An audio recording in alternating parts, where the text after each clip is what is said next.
For me, there's three aspects of a painting, or three skills that you can develop that make a painting work. So the first one would be your physical skills, so your ability to manipulate your paint and to get it to do what you want. The second one would be your perception skills, so that would be your ability to observe the world and observe what you're painting and make changes and things. And then the third thing would be your conceptual skills, and that's kind of where you put those other skills together, and that's where you come up with an idea and you use your physical skills and your perception skills to put all the information that you need to make an interesting painting. And you know, you've all been and gone into an art gallery somewhere and seen a painting, and you can look at it and go, there's something not right about that painting. It might be a brilliant idea but poorly executed, or the person can clearly paint and it might be a great idea, but there's some information missing that somehow leaves you a bit cold, or that doesn't, I don't know, tell a story maybe as profoundly as it could. And the reason I say that is because it's not a bad blowtorch to put over your own paintings, to look at it and say, you know, look, is this idea powerful, or is it saying what I want to say? Is my skill, my technical skill, my ability to move my paint around, does that support the story?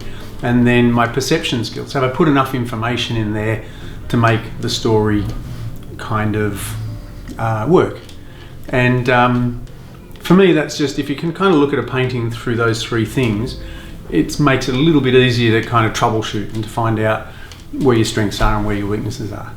So I mentioned before there were sort of three concepts that I think make a painting work, or three skills that you need to develop to make a nice painting. And one of them was your perception skills. Now, your perception skills, on the surface, it seems like it's just your ability to go out in the world and find the information. But there's a bit more to it than that. You get to kind of dance with people a little bit, in that you work out then how much information you need to actually put into a painting to tell a story, and how much you can get away with, and how you can twist people's ideas of the story that you're trying to tell, and kind of, I don't like the word manipulate, but a little bit of that perhaps. So I've got this little thing here, it's a little saying that everyone's seen at some stage, and it's this, and this kind of is a case in point. Now, when you show this to people, most of the time, you'll say to them, tell me what it is, and they'll say the cat sat on the mat. And some people will say X.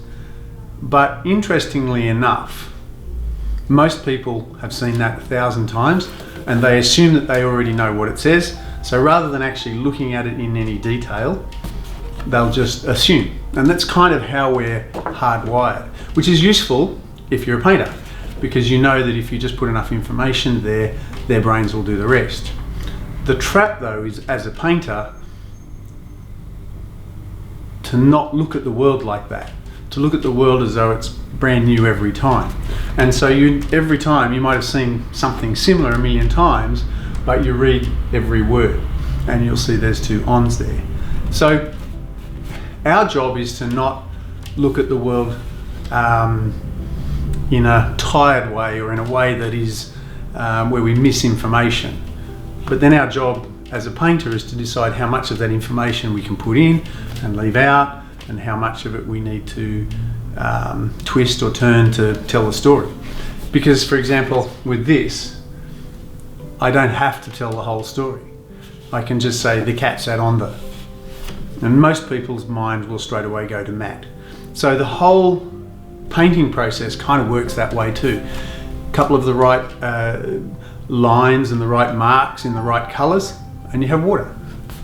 So really be really alert to that skill, that perception skill. Really look at the world in real detail, but also distill enough information out so that you know that you can tell the story with very minimal brushstrokes if you want to. It's a nice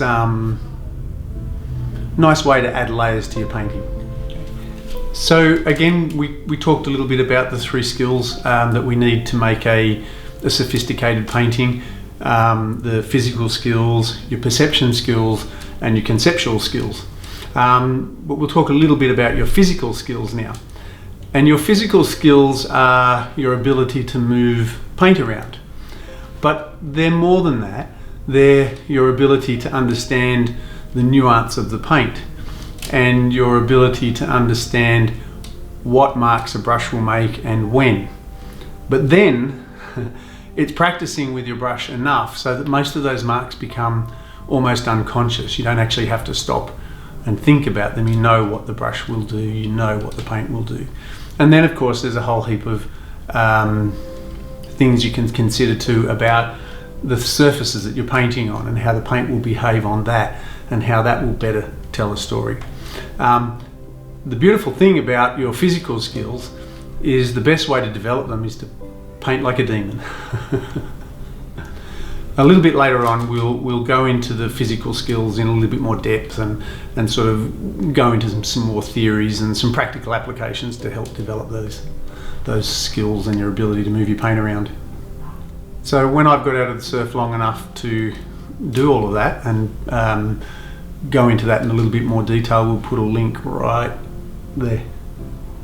So we're still considering those 3 skills, the conceptual skills, the physical skills, and your perception skills.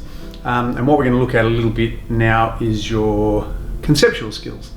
And they can be trained as the other ones can, but these are really unique to you. This is the kind of where you get to put more of a stamp on the painting that tells your story. And there's quite a few tools that you can use to try and make a painting more dramatic or to kind of make it more interesting and compelling. So I'll just grab a couple of canvases up now just to show you very simple things to show you how a shift in perspective or a shift in a couple of things can completely change the feel of a painting.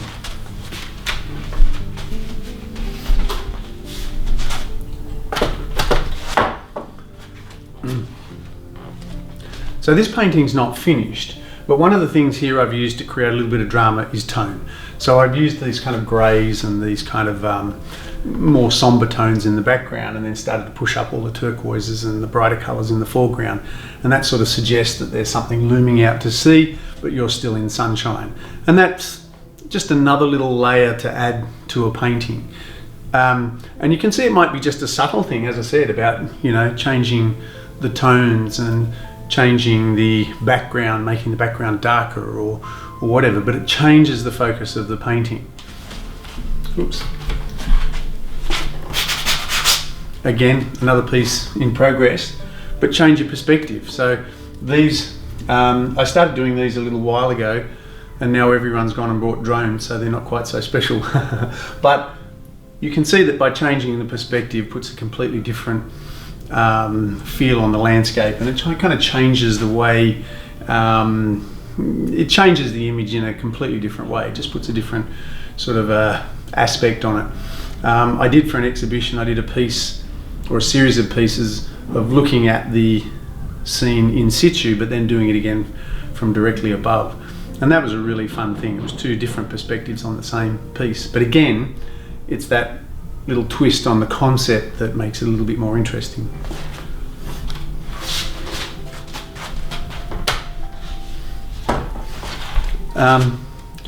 Again, another image that I'm working on, and again sort of illustrating that sort of conceptual thing. I've stolen a sky and put it on a slightly different landscape, modified the clouds and things just to kind of create a bit more drama. So it's that conceptual part is about how you move the elements around in the painting, how you use your physical skills, how you use your perception skills to tell the story. So, you know, there's so many different ways you can crop a painting differently. There's so many ways that you can change the drama of a painting. So really start considering your conceptual skills and start considering different perspectives, different angles, different viewpoints, shifts in color and things to see how you can really push the story out a little bit more, or just make the painting a little bit more intriguing or curious.